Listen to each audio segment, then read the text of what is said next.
Hello नमस्कार धन्यवाद channel में आपका स्वागत। हम आपको बहुत ही महत्वपूर्ण जानकारी देने वाले हैं अतिथि शिक्षकों के नियमितीकरण को लेकर पूरी विस्तार से जानकारी देने वाला हूं। क्या कहना है सुनील से परिहार जी का अतिथि शिक्षकों के नियमितीकरण को लेकर और अतिथि शिक्षकों की नियुक्ति को लेकर शिक्षा मंत्री जी से बात हुई है।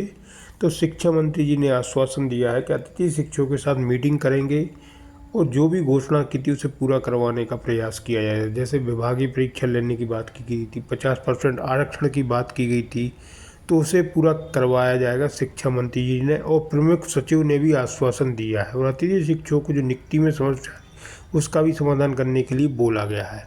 तो जल्द ही अतिथि शिक्षकों की समस्याओं को लेकर मीटिंग होने वाली है।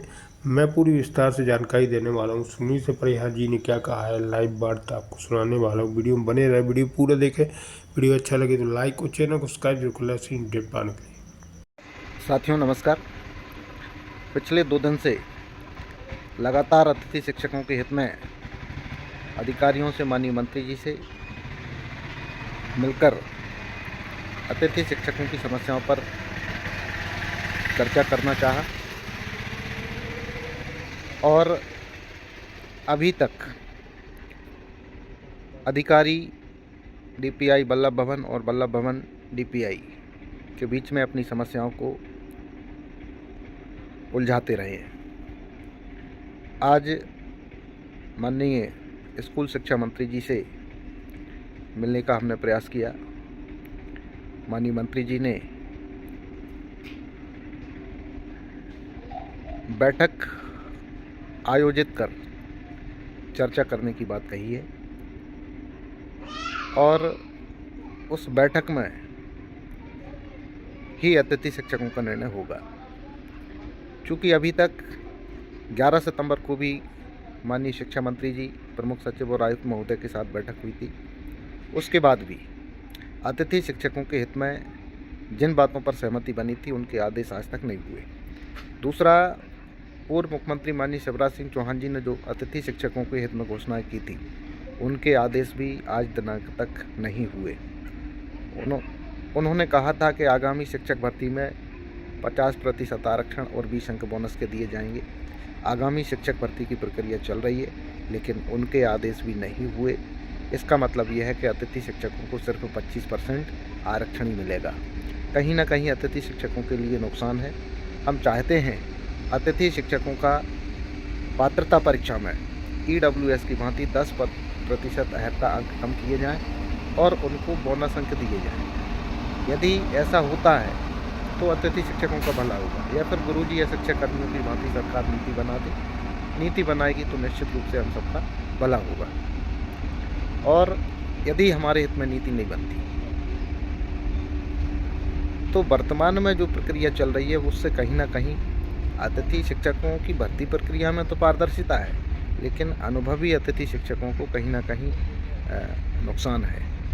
क्योंकि जो व्यक्ति 15-17 सालों से शासकीय विद्यालयों में सेवा दे रहा है उसको अनुभव के मात्र 20 अंक दिए हैं और जो पात्रता पास अतिथि शिक्षक हैं उनको 30 अंक दिए। भले उन्होंने एक भी वर्ष नहीं पढ़ाया और वो पात्रता पास हैं तो वो 16 वर्ष वाले व्यक्ति से भी आगे हैं। यदि अनुभव के आधार पर 10 अंक प्रति वर्ष अतिथि शिक्षकों के स्कोर कार्ड में जुड़ता है तो निश्चित रूप से पुराने अतिथि शिक्षकों का भला होगा। क्योंकि सरकार ही अतिथि शिक्षकों का भविष्य सुरक्षित करेगी और अभी ऐसा लगता है कि कहीं ना कहीं अतिथि शिक्षकों को नज़रअंदाज किया जा रहा है। इसके लिए सभी अतिथि शिक्षक पूरी दमदारी से आगामी रणनीति पर काम करें, संगठित होकर आगामी योजना तैयार करें और 2 ही विकल्प हम सबके सामने हैं। या तो दमदारी से हम सड़क पर उतरकर संघर्ष करें या फिर न्यायिक लड़ाई को दमदारी से लड़ें। फैसला आप सभी के हाथ में है। जैसा आप सभी चाहें उस पर अपने सुझाव दें, सहमति दें। उसी आधार पर आगामी रणनीति तय होगी। चूँकि जेल भरो आंदोलन पहले से प्रस्तावित है।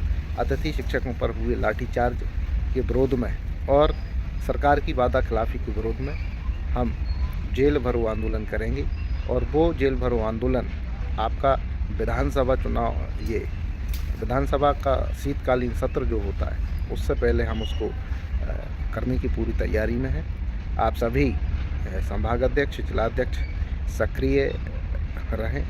वन टू वन सभी से हम चर्चा शुरू कर रहे हैं, सभी से चर्चा करेंगे, आगामी रणनीति बनाएंगे और निश्चित रूप से यदि हमको जीतना है, भविष्य सुरक्षित करना है, तो ये मान लो कि हम सबको मिलकर संघर्ष को तेज करना पड़ेगा, लड़ाई को और मजबूती से लड़ना पड़ेगा।